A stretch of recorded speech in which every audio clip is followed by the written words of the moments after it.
रसूल कायनात ने फरमाया, रब करीम फरमाते हैं जब मेरा बंदा हाथ उठाता है ना तो मुझे हया आती है कि मैं खाली कैसे लौटा दूं इसके।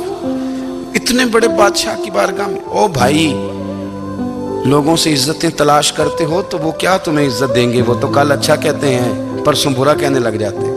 न देखो दुनिया की तरफ, दुनिया रुला देती है। न राजी करो बंदों को, बंदे थका देते हैं।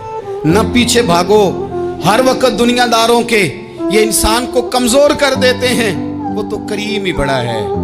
दो आंसू जमीन पर बाद में गिरते हैं, बंदे के गुनाह सारे पहले माफ फरमा देता है। नबी पाक अलैहिस्सलाम ने फरमाया, अपने दुख लोगों के सामने ना बयान करना, सेठों नवाबों को ना बताते फिरना, दुनियादारों के सामने जाके ना रोना कि मैं तकलीफ में हूँ। पर मैं अगर दुनियादारों को दुख बताओगे रब तुम्हें कभी गनी नहीं करेगा।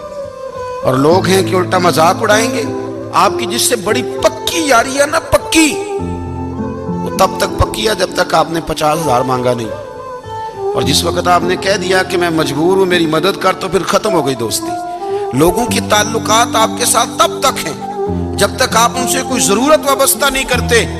करीम आबू फरमाने लगे, बंदों के सामने दुख ना बयान करना, अल्लाह तुझे कभी गनी नहीं करेगा। तो अपने दुख अपने रब को बता, तू दुआएं मांग, तू उसकी बारगाह में हाजिर हो, तू उसके हुजूर अर्ज कर। फरमाया अपने दुख अपने रब को बता, वो जल्दी करे या देर से करे तुझे सारी दुनिया से बेनियाज कर देगा, तुझे किसी का मोहताज नहीं रहने देगा।